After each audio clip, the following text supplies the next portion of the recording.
할렐루야. 오늘도 주 안에서 함께 하나님의 이름을 높이며 찬양합니다. 여기까지 인도하신 하나님, 오늘도 우리의 삶 가운데 동행해 주시고 우리의 생각과 우리의 마음을 지켜주심으로 오늘도 하나님 앞에 서게 하신 그 하나님을 찬양하면서 이 예배에 함께 하기를 소원합니다. 오늘은 2021년 2월 26일 금요일 저녁 시간입니다. 오늘은 또 저희들이 이 사회적 거리두기가 좀 더 완화가 되어서 우리 교회 예배당에 집합 예배가 좀 전면적으로 많이 좀 확대됐으면 좋겠는데 그런 상황이 아직 놓이지 못하고 또다시 연장이 되어서 지속적으로 이처럼 비대면 이 동영상 예배를 지속하게 되는 그런 상황에 대해서 매우 참 안타깝고 또 마음이 답답하다 하는 생각이 같습니다.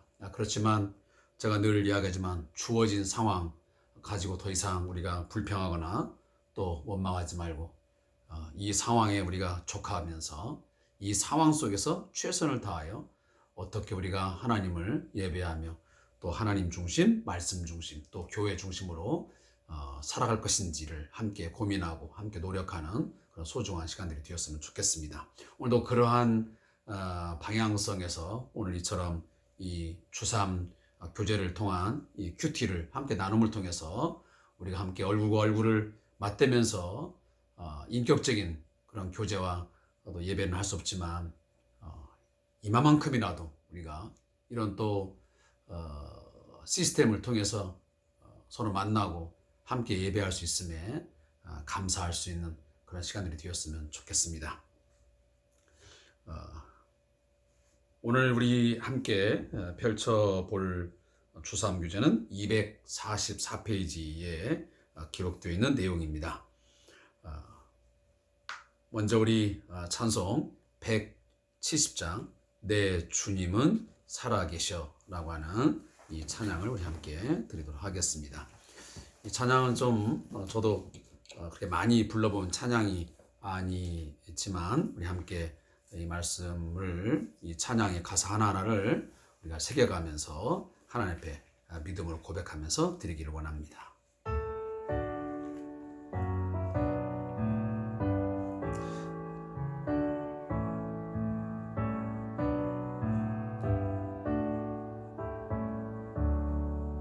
내 주님은 살아계셔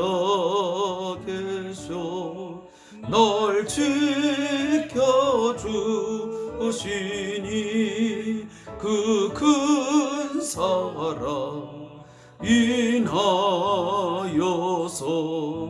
나 자유 얻었네 나의 구원 되신 주님 내 소망 되신 주 항상 나와 함께 하셔 곧 다시 오시리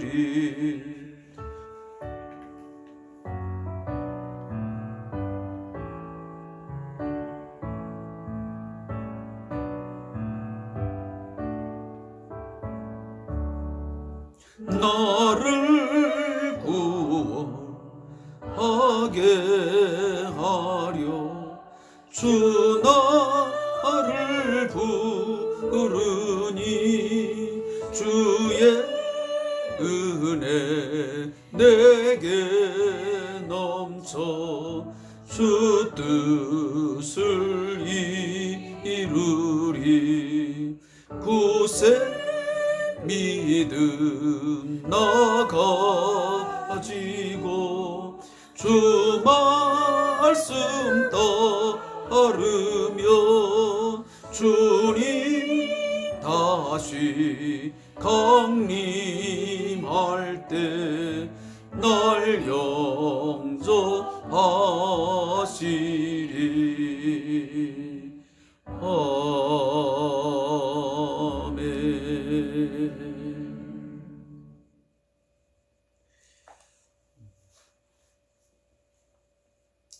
우리 하나님은 영원전부터 영원까지 살아 계시며 우리의 삶 가운데 늘 임마누엘로 함께 하시는 분인 것을 믿습니다.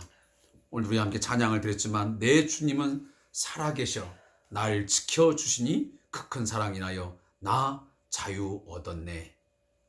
굳센 믿음 나 가지고 주 말씀 따르면 주님 다시 강림할 때 날 영접하시리.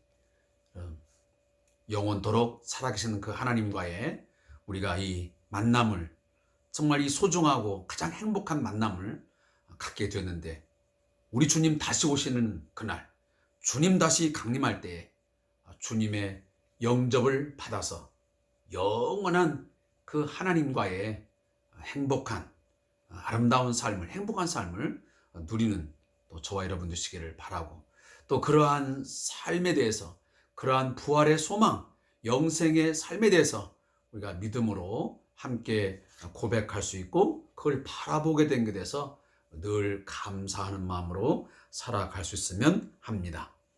오늘도 함께 주의 말씀을 묵상하겠습니다. 오늘 함께 펼쳐볼 말씀은 마가복음 12장 18절부터 27절까지 말씀을 같이 보겠습니다. 마가복음 12장 18절에서 27절의 말씀입니다. 신약성경 75페이지 하단에 있습니다. 조3교재는 244페이지가 되겠습니다. 우리 같이 한 마음으로 주의 말씀을 읽겠습니다. 시작.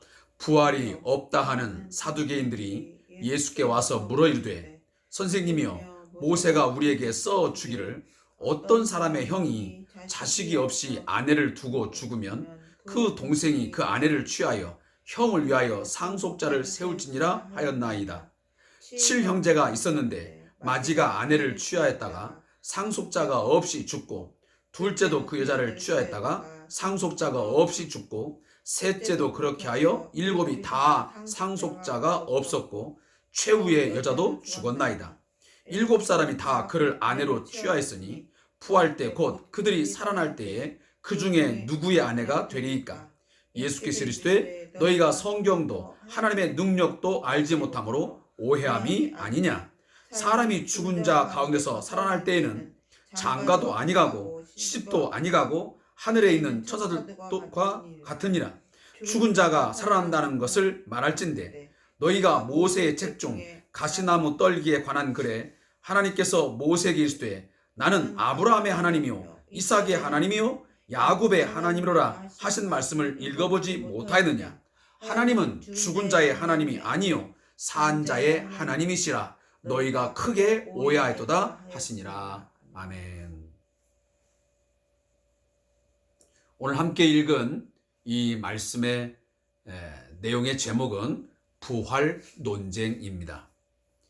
이 부분에 대한 요약을 함께 읽겠습니다. 부활을 믿지 않는 사두개인들이 예수님께 와서 신명기에 나오는 수혼법을 근거로 부활이 없다고 주장한다. 예수님은 그들이 성경과 하나님의 능력에 대해 오해하고 있다고 지적하신 후 창조주 하나님의 신실하심에 근거하여 그들의 주장을 반박하신다. 아멘.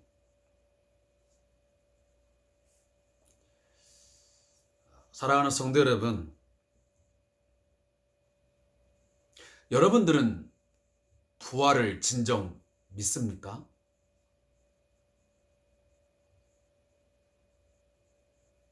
주님이 요한복음 11장에서 말씀하셨던 그 질문을 오늘 또다시 이 자리에서 들으면서 함께 답해 볼 수 있기를 바랍니다. 나는 부활이요 생명이니 나를 믿는 자는 죽어도 살겠고 무릇 살아서 믿는 자는 영원히 죽지 아니하리라. 이것을 네가 믿느냐? 이것이 주님의 질문이었습니다. 죽은 지 나흘이나 된 나사로를 그 나사로의 누이 되었던 마르다와 마리아가 와서 그 동생을 살려달라고 애원했다가 결국 죽음을 맞게 되고, 그리고 그 죽은 뒤에 예수님이 오셨을 때에 그 누이들이 하는 말이 이제 다 끝났는데, 이제 죽은 지 나흘이 됐는데 이걸 어찌 하겠느냐라고 할 때 예수님이 바로 그 말씀을 하셨습니다. 사랑하는 성도 여러분, 오늘 어떤 그리스도인들 가운데는 기독교에 많은 교리들이 있지만 그 교리 가운데 가장 믿기 어렵고 이해하기 어려운 그 내용이 있다면 바로 죽은 자가 살아나는 것입니다. 물론 우리가 세상에 이런 일이 라고 하는 어떤 프로그램, 또 어떤 뉴스를 통해서 세계적인 어떤 화제거리 신문 기사를 보면서 가끔 죽은 자가 살아났다 하는 그런 기적을 본 일은 있지만 그것은 잠시 잠깐 살아났을 뿐이지 결국은 죽는 거죠. 죽은 자가 살았다가 영원히 살지는 못하지 않습니까? 그 뉴스나 어떤 그 화제에 나오는 그 인물들은. 그런데 오늘 예수님의 말씀은 그런 부활이 아니거든요. 이것은 죽은 자가 살아 영원히 죽지 않고 사는 것입니다. 그 부활을 믿느냐는 것입니다. 근데 이 부활이 모든 사람에게 믿어지는 것은 결코 아닙니다. 예수님은 오늘 이 마가복음 12장에서 이 부활 논쟁을 하기에 앞서서 자신의 메시아로서의 그 사역을 하나님께서 이 인간 세상을 구원하는, 죄와 죽음에서 구원하는 그 메시아 사역을 수행하기 위해서 자신을 보내었는데, 그 보냄받은 자로서 자신의 어떤 메시아적 존재를 설명할 때에 3번 예언한 내용이 있습니다. 그 내용이 뭐냐면, 나는 반드시 고난을 당할 것이다. 고난 당할 것이다. 누구를 위하여? 결국은 죄인들을 위하여 이 땅에서 고난을 당할 것이다. 2번째는 죽임을 당할 것이다. 그리고 마지막 3번째가 3일 만에 살아나리라 하는 이 부활을 말씀하셨습니다. 이 내용을 연속 3번에 걸쳐서 예수님은 예언을 하셨습니다. 자, 그럼에도 불구하고 그 중에 이 예수님의 부활을 믿지 못한 자들이 있었습니다. 그 대표적인 사례로 오늘 본문에 보면 부활이 없다 하는 사두개인들이 예수께 와서 물어 이르되 그랬습니다.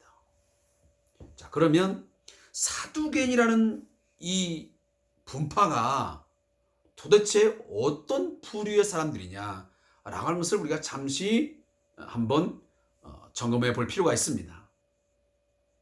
이 사두개파는 바리새파와 쌍두마차를 이루는 종교 부류입니다. 어쩌면 유대주의에 있어서, 유대교에 있어서 핵심적인 그런 역할을 했던, 영향력을 미쳤던 그 종교적 어떤 집단이 있다고 한다면 바로 바리새파와 사두개파였습니다. 그런데 이 두 파는 물론 유사한 점도 있지만 판약에 다른 점이 있습니다. 그것이 뭐냐 하면 바리새파는 구전 율법도 믿고 성문화된 글로 쓰여진 모세 오경도 하나님의 말씀으로 받았습니다.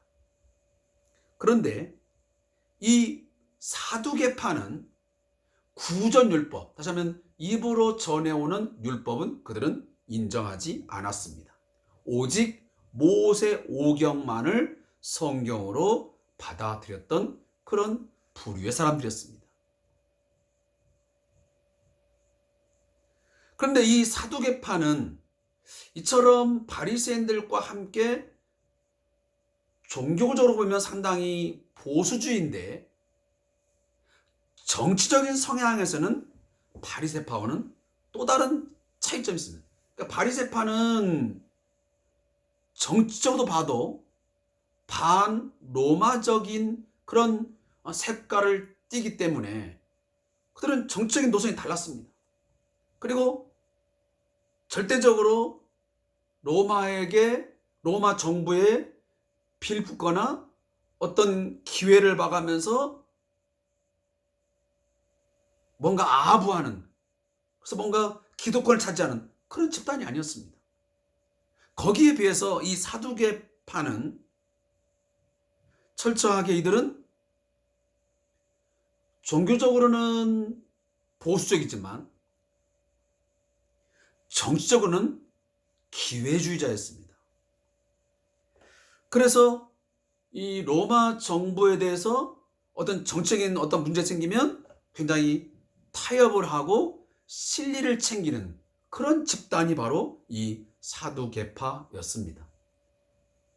근데 이 사두개파들의 특징이 뭐냐면 그들은 모세 오경만을 믿지만 그러나 그 가운데 특히 부활, 천사, 마귀 이런 존재는 그리고 그러한 논리는 믿지 않았습니다.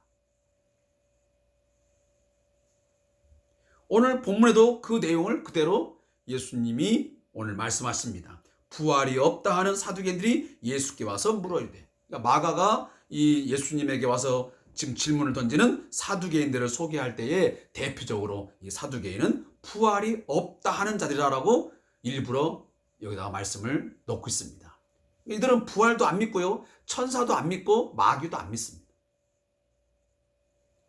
그러니까 이들이 지금 그러한 이미 부활 신앙을 부정하는 가운데서 예수님에게 질문을 던집니다. 근데 그 질문을 할 때는 의도가 뭐겠습니까? 부활 신앙의 어떤 부당함, 그리고 그 부활 신앙을 갖는다는 것이 얼마나 허황된 것이고 비합리적인 것인가를 지금 공개적으로 드러내기 위해서 예수님에게 이 한 예를 들어서 질문을 던지고 있습니다. 그것은 바로 신명기 25장에 나오는 오늘 이야기, 바로 수혼법, 이것을 지금 거론하는 것입니다. 자, 간단하게 보면 7 형제가 있었는데 첫째 아들부터 마지막 7번째 아들까지 이 첫째가 결혼을 했는데 그 아내와 함께 살다가 자식을 낳지 못하고 이 형이 첫째가 죽었습니다. 자, 그러면 모세 율법에 의하면 형이 형수를 두고 죽게 되면 그 다음 동생이 이 형수와 함께 결혼을 하여 대를 잇도록 합니다. 다시 말하면 그 대가 끊어지지 않도록 어떤 그 과부의 생존권도 보호하고, 그리고 그 가문이 끊어지지 않도록 하기 위한 어떤 조치였습니다. 그런데 여기 이야기에 보면 이 첫째가 그렇게 해서 죽었는데 또 둘째도 자녀를 낳지 못하고 죽었습니다. 그러니까 이 형수는 다음 또 셋째로, 넷째로, 그래서 마지막 7번째 아들까지 갔는데 불행하게도 자녀를 낳지 못하고 7번째 아들도 죽고 마지막에는 이 아내도 죽고 말았습니다. 자, 그리고 나서 질문이 뭐냐? 자, 그러면 예수 당신이 말한 대로 자, 부활이 있다 합시다. 자, 그러면 여기 7명의 아들들이 부활을 하고 이 7명에게 다 같이 결혼했던 그 한 여자가 부활했다면 마지막 부활했을 때에 이 여자는 누구의 아내가 되는 겁니까? 첫째 아내입니까? 둘째 아내입니까? 아니면 마지막까지 있었던 이 7번째의 아들의 아내가 되는 겁니까? 라는 지금 논리를 가지고 예수님에게 질문을 던지는 것입니다. 그것이 바로 23절에 나옵니다. 7사람이 다 그를 아내로 취하였으니 부활 때 곧 그들이 살아날 때에 그 중에 누구의 아내가 되리까? 거기에 대해서 예수님이 답변을 하십니다. 너희가 성경도 하나님의 능력도 알지 못함으로 오해한다. 그러면서 분명한 부활 때의 상황을 정확하게 예수님이 말씀하십니다. 부활 때가 되면 그때는 장가도 아니 가고 시집도 아니 가고 하늘에 있는 천사들과 같으니라. 다시 말하면 그때 가서는 우리가 영원한 부활 때가 되면 그 부활의 시대에는 지금처럼 한 여자와 한 남자가 만나서 둘이 한 몸이 되어 결혼하는 그런 제도 자체가 없다는 것입니다. 그러면 어떤 존재냐? 천사와 같은 존재다. 아내가 필요하고 남편이 필요한 그런 존재가 아니고 이제는 천사와 같은 천상적인 존재가 되어서 하나님과 영원히 사는 그런 천국의 삶이 이루어질 것이라고 오늘 예수님이 말씀하고 있습니다. 그러면서 이제 마지막 결론적으로 예수님이 출애굽기 3장에서의 모세가 하나님을 만날 때에 그 가시떨기 나무 가운데서 만났던 그 하나님께서 말씀하신 모세에게 말씀하신 내용을 지금 언급을 합니다. 자, 그때 뭐라고 하더냐? 하나님께서 모세에게 이르시되 나는 아브라함의 하나님이요 이삭의 하나님이요 야곱의 하나님이로라 하신 말씀을 읽어보지 못했느냐?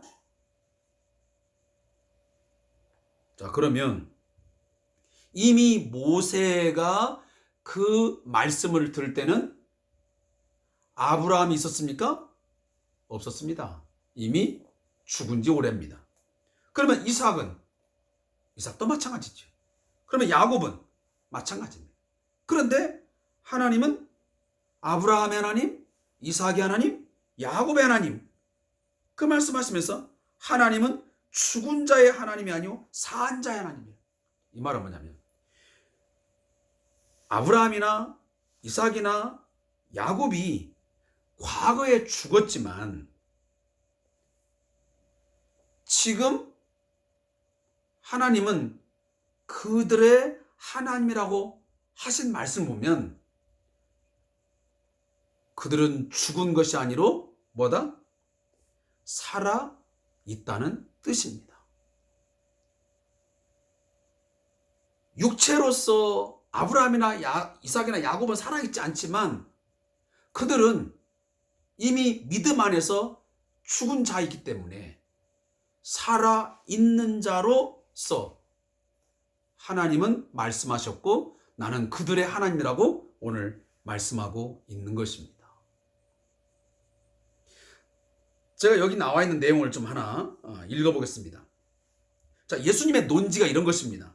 하나님은 아브라함과 이삭과 야곱의 하나님이시다.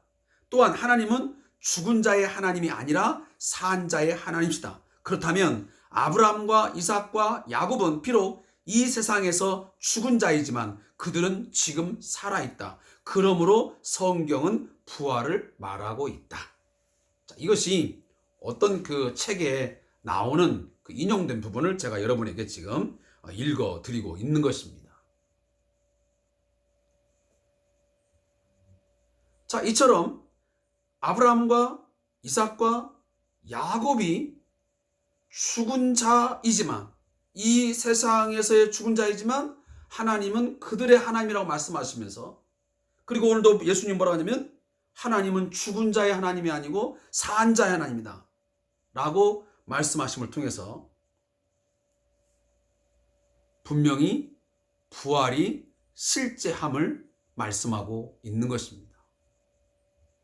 여러분, 히브리서 11장에서 믿음에 관련된 그 본문을 거론할 때에 이런 말씀이 있습니다. 자, 히브리서 11장 우리 같이 한번 찾아서 읽겠습니다. 자, 히브리서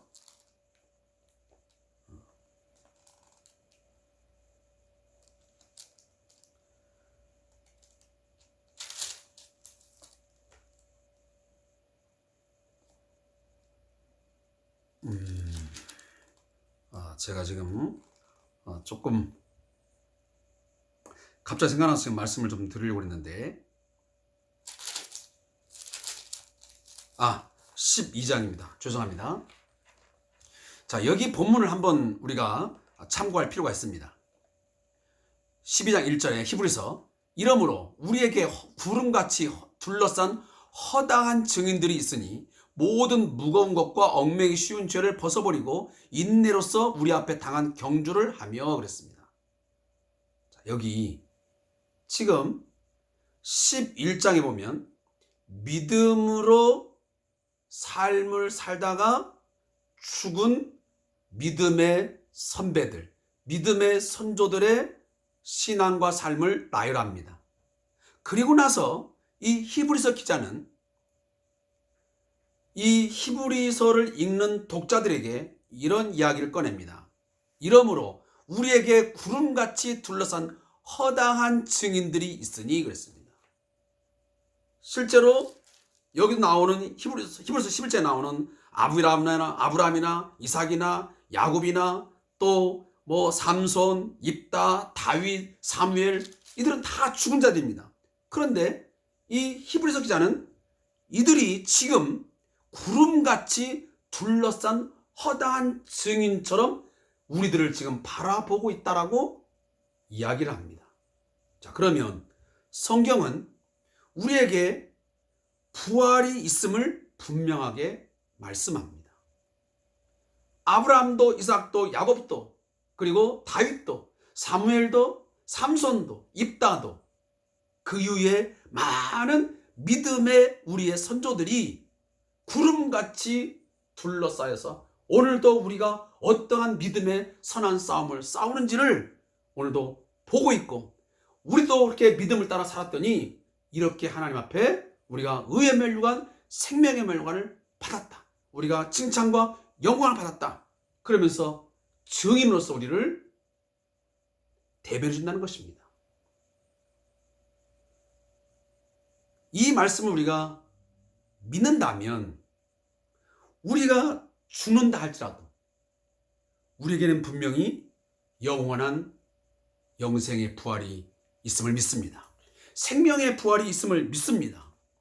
여러분, 우리가 이미 고린도서 15장의 부활의 내용에 대한 말씀을 많이 읽었습니다. 특히 부활절 되면 고린도서 15장을 통해서 우리는 부활에 대한 사실을 설교를 통해서 듣습니다. 거기에 보면 사도 바울이 뭐라고 고린도 교회 성들에게 편지하고 있냐면, 만약 그리스도의 부활이 없다면, 우리 믿는 자의 부활이 없다면 우리들이 가장 불쌍한 자이다.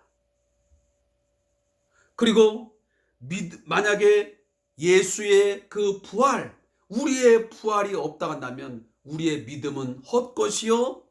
그리고 예수의 부활이 없다 한다면 우리는 여전히 죄 가운데 있었을 것이다 라고 말합니다. 왜? 부활이 있으므로 죄와 사망의 권세가 깨뜨려지고 다 사라졌음을, 그 죄를 이겼음을 증명하는 하나의 사건이었기 때문입니다. 부활이 최종적인 승리의 결정입니다. 그래서 부활신앙은 기독교의 정수 같은 교리입니다. 십자가의 죽음은 믿는데 부활이 없다면 그 예수님의 죽으심은 헛된 겁니다. 그것은 그냥 한 선인의, 한 종교인의 불쌍한 억울한 죽음일 뿐이지, 배신당한 배신을 당하여 죽은 죽음일 뿐이지 그 이상의 무슨 의미가 있겠습니까? 그러나 그 십자가의 죽으심이 죄인들을 위한 죽음이었음을 확실하게 증명하고 그것이 옳았음을, 그것이 바로 하나님의 일이었음을 인정하고 확신하게 된 것은 바로 부활 때문에 있게 된 것입니다. 우리가 지금 이토록 예수를 나의 주로, 나의 왕으로 믿고 섬기면서 그를 위하여 믿음의 선한 싸움을 싸우고 경주를 하는 이유는 우리가 그 선한 싸움, 죽기까지 충성하고 주님을 위하여 일하다가 살다가 죽게 되면 죽음 그 뒤에 모든 것이 그냥 끝나는 게 아니고 반드시 부활이 있음을 믿기에, 죽은 뒤에 우리의 삶의 끝에 반드시 우리에게 준비된, 저 바울에게 준비되었던 것처럼 우리에게 준비된 의의 면류관이 있음을 믿기에 오늘 우리들이 믿음을 지키며 살아가는 것입니다. 그만큼 부활은 우리의 신앙에서, 우리의 기독교의 믿음 가운데서 가장 최고로 중요한 핵심 중에 핵심이 되는 것입니다. 사랑하는 성도 여러분, 우린 더 이상 이 사두개인처럼 부활이 있느냐 없느냐라는 것을 논쟁할 필요가 없습니다. 오늘 예수님도 부활이 있다고 하는 사실을, 그리고 그 부활 이후에 어떠한 천국의 삶이 있은 것을 분명히 말씀하지 않았습니까? 천사와 같은 그런 존재가 될 것이다. 썩지 않고 변하지 않는 그런 영원한 몸을, 빛나는 몸을, 영광스러운 몸을 입고 살게 될 것이다. 그리고 하나님은 산 자, 하지만 죽은 자와 사는 하나님이 아니고 산 자들과 함께 사는 산 자의 하나님이 되실 것이다 라고 말씀하지 않았습니까? 더 이상 부활을 뭘로 증명하겠습니까? 예수님의 3일 만의 부활을 믿는다면 우리의 부활도 분명히 있음을 믿으십시오. 예수의 부활은 부활의 첫 열매가 되었습니다. 그 첫 열매의 생명의 부활이 분명했다면 우리의 부활도 생명의 부활로 나올 줄로 믿습니다. 이 믿음 가지고 우리의 신앙의 주를 위한 선한 싸움을 끝까지 감당할 수 있기를 바라겠습니다. 오늘 저자의 묵상을 읽고 말씀을 맺겠습니다. 당시 정치와 종교 권력의 핵심부에 있던 사두개인들은 부활을 믿지 않았다. 그들은 하나님의 통치가 종교, 정치 시스템을 통해 실현되고 있다고 믿었기에 그 사회를 대체하는 새로운 세상의 도래를 뜻하는 부활 사상 자체가 그들에게 매우 위험해 보였을 것이다. 반면 예수님에게 부활은 창조주 하나님께서 자신의 백성을 건지시기 위한 구원 역사에서 필연적인 과정이다. 하나님이 창조하신 세상이 죄악에 의해 부패되어 갈 때 신실하신 하나님께서 이 세상을 새롭게 하시는 것이 당연하기 때문이다. 예수님은 죄악이 용서되고 사망이 사망하고 믿음과 충성을 지킨 자는 새 몸을 입고 되살아나며 하나님이 사한 자의 하나님이라 불릴 날이 올 것이라고 믿고 전하신다. 기독교가 말하는 구원의 정수는 부활이다. 피조물에 찾아온 죄와 죽음에서 구원받는 일은 죄와 죽음과 상관없는 새 창조의 몸을 입을 때 완성되기 때문이다. 아멘. 부활이 있으므로 모든 것이 의미가 있는 것입니다. 오늘 부활에 대해서 전혀 의심하지 말고 우리에게는 반드시 부활의 그날, 새 생명의 부활의 영광스러운 그날이 우리에게 있음을 확신하시고 사두개인과 같이 부활이 없다라고 말하지 말고 우리는 부활이 있습니다. 죽음이 끝이 아니고 우리에게는 심판의 부활이든 생명의 부활이든 둘 중에 하나가 있습니다. 믿는 자에게는 생명의 부활이 있습니다라고 우리가 믿으면서 예수의 부활 또 우리의 부활을 확신하면서 또 증거하는 그런 우리 신앙인들이 되어지기를 바라겠습니다. 기도하겠습니다.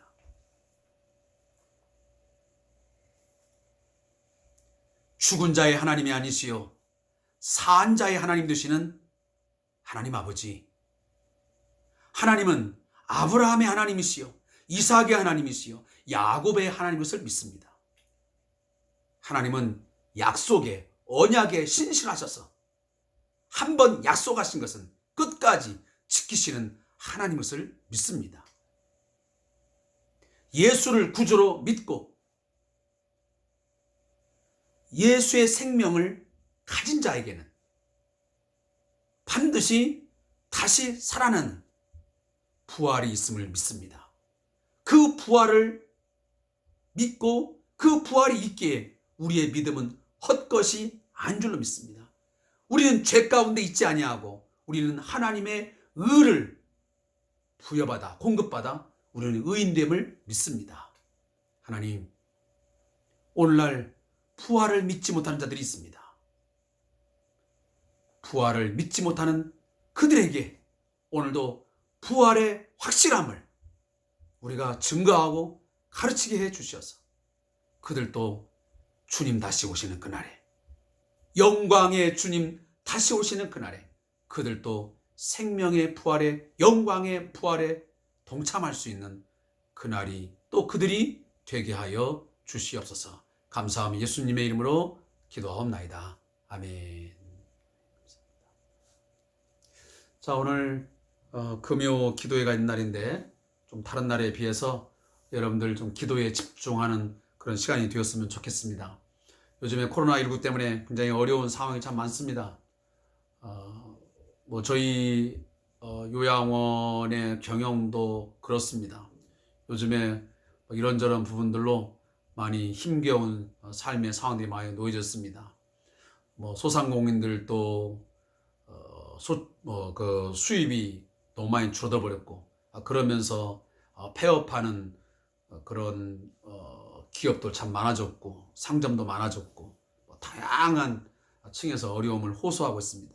이런 문제에서 함께 우리 남의 문제가 아니고 바로 나의 문제요, 우리 가족의 문제요, 우리 이웃의 문제이기 때문에 우리가 심각하게 이 문제가 꼭 기도했으면 좋겠습니다. 그리고 오늘 이제 코로나19 예방 접종이 시작됐습니다. 아무쪼록 이것이 잘 진행되어서 반드시 일상으로 돌아가는 그날이 꼭 올 수 있었으면 좋겠습니다. 그걸 위해서도 우리 함께 기도하시고 그리고 여러분의 가족을 위해서 또 여러분의 직장과 또 여러분의 사업장 또 우리 교회 공동체에서 함께 기도하는 귀한 생각 갖고 오늘 함께 여러분 맞춰주시면 고맙겠습니다. 감사합니다.